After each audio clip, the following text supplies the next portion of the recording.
Good morning. Good morning. We don't get to do that very often. Breakfast ball? Ribs and baked beans ball. All right, yeah, we gotta address the elephant in the room. We go into Bridgestone Arena, and the breakfast that they have ready for us is at 9:35 in the morning. Ribs, mac and cheese, green beans, corn on the cob, biscuits. It's like a jalapeno biscuit. Was it good? No, but I paired it well with my coffee. With a lot of cream and sugar. What kind of man am I? I'll be honest, it kind of hit.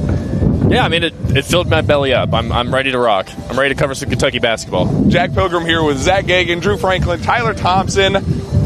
A 9 versus 16. We've never been here, folks. This is new territory. Are vibes good at least? Like the blue mist is starting to spread and...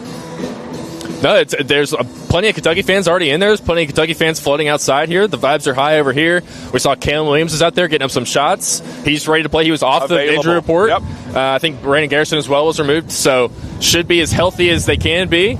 There's some people saying hi to us over there. So the vibes are high though going into today. So let's see how we're feeling in 2.5 hours. Tyler, did you indulge in the breakfast that they have provided for us? I did not. I had breakfast at home because I am literally a 10-minute drive from my house. So this is wonderful, although it's very surreal. I mean, we've talked about it, the early start. I'm used to seeing Kentucky fans everywhere when I come down for the game, but I kind of came the back way, so it was a little less, but they're trickling in. You know, they got into the arena early. Be interested to see if it's a full crowd. I have a feeling it won't be, but the people who will be here will be super excited. Cheap tickets. Yeah, with our friends at SeatGeek, last night they were $17. Drew said they've gone even lower as of this morning. Let's get our the latest, but much lower, he says. What are your expectations going into the day, Drew? I know this is uncomfortable territory for you on the Wednesday. Very uncomfortable. This is my 16th SEC tournament. Wow. I made fun of this session for 15 years. Mark Fox was in it a lot with Georgia, Missouri, play the hits. Now we're in it, and that sucks. But you know what? Mark Fox is still in it, though. I'm not gonna take one thing remains. I'm not throwing strays at Mark Fox. I like Mark Fox, but this is weird being in the spot. I was the Jerry Tipton of the tournament. I was the first to the media check-in today. They told me I was 45 minutes too early. That shows you how excited I am. But, you know, we've been sad, we've complained, we've had negative energy. I didn't pack that for Tennessee. We did that Monday and Tuesday. We're here. Here's Bridgestone. Kentucky fans are all around. Let's win the damn game, and then we'll worry about tomorrow. I'm doing the true, the tournament speak, one game at a time, but that's really how we have to look at it, even though it is the 16th seed. SeatGeek, $11 for general admission tickets to get in. If you want an actual butt in a seat, $28. So, hey, wow. Value. I will say there's a lot of Kentucky fans in the lower bowl already who did not pay for those seats. They're already just coming down to take spots. So we might have a madhouse of people trying to find their actual seats if it does fill in. Tyler, the bigger story, I think Cam Williams making his return, whether he plays, how much he plays. I think just the story of him coming back 6 weeks removed from a broken foot surgery that would end a lot of people's season. He potentially plays today. That adds a feel-good aspect to this. Yeah, I mean, not only is he a shooter, by the time he got injured, he was scoring in other ways. He had become a really good defender, so Kentucky can use all the help it needs. Hopefully he won't be needed much today. Maybe Kentucky's up by 25. They let him get in a little bit, get his feet wet, but it was good to see him out there for sure. I know they're very excited for it. I think the hope is that they don't have to use him, and he's kind of a break-in case of emergency guy. If you get up by 25 points or whatever, you say, all right, let's go get some cardio. But they don't want to have to use him today. Yeah, and ideally you don't have to use him because Kentucky should win this game pretty handily. LSU is not playing for anything other than, I guess, the pride of Matt McMahon because he's going to get fired probably a few hours after this game ends or whenever it happens. I mean, it might be at the final buzzer. The AD's he might already be fired, and it's just like assumed at this point. So, yeah, Kentucky shouldn't need Cam Williams. I would like to see him just play, though. Like, give him a couple minutes in the first half, get him a feel for the game, as Pope likes to say, build some data with him, whatever. Just see if he's actually okay enough to maybe play tomorrow if you need him, because I do think that the depth in the bench is going to be important if you actually do want to win 5 games in 5 days. You're going to need someone like Cam Williams come Saturday or Friday, if you can make it that far, to actually come in and play and give you real minutes. If I can butt in on McMahon real quick, wasn't it before the Kentucky game when the AD called him out and was like, you got to win to keep your job? 24 hours before. That's right, and he lost on a buzzer beater. That popped in my head as you all were talking. I forgot about that. It actually motivated them for 39 minutes of that game. Yeah. I don't know if we'll be getting any of that necessarily, but on Kentucky side, Drew, what would be the number in terms of a winning margin that we go, all right, screw it, we're going to Sunday? Is there a threshold 45? There for you? What else? You have 3 wins. They're the 16th seed. I mean, people aren't even on their lunch break in downtown Nashville yet.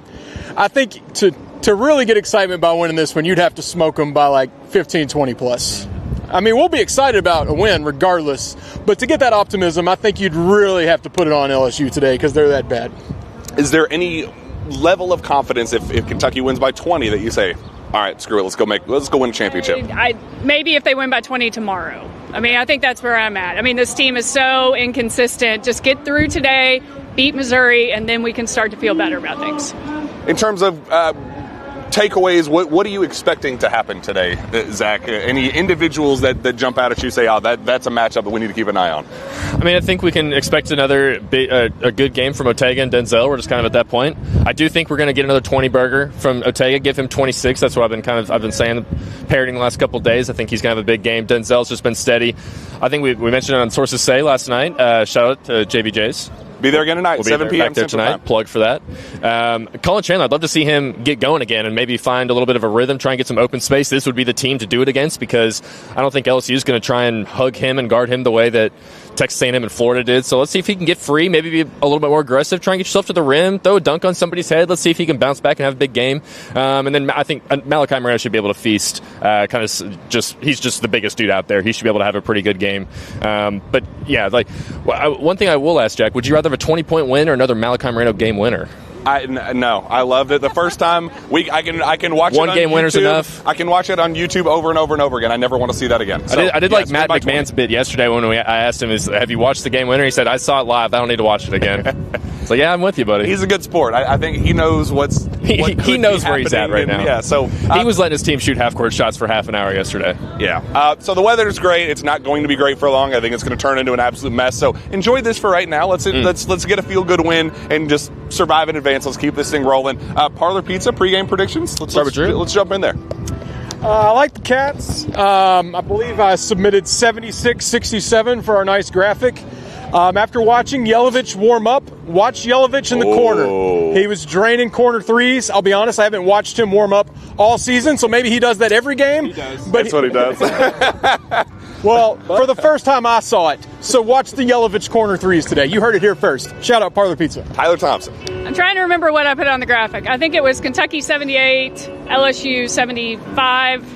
Something like that. My prediction is Colin Chandler breaks out of his little 2-game mini slump. He's going to have at least 3 threes today. AJ? Oh, okay. Oh, yeah. That's speaking into it, I think that is a sign, actually. An AJ shirt over there. Andre Yelovich. Okay. All right. I'm going to say Kentucky 79-71. I'm going to go Ortega. 26 points for him. Just a really good, efficient game, and Cats cruising tomorrow. Kentucky earns the big-time blowout, an 84-75. Is that what I said? No. You had like a 20-point win. 84-65. There you go. Point win, 19-point win. And I'm going Cam Williams is my game MVP. He comes in, hits 2 threes, and we would love it. Live to see another day, enjoy the day, and hopefully I don't know where the setup is going to be post-game. Rapid reaction, not sure yet. We will see what the weather looks like, but we'll figure that out later. Be sure to tune in on the KSR YouTube channel. So for Jack, for Zach, for Drew, and for Tyler, thank you for watching, and hopefully we're celebrating in 2 hours. Go Cats. Go Cats. Go Cats.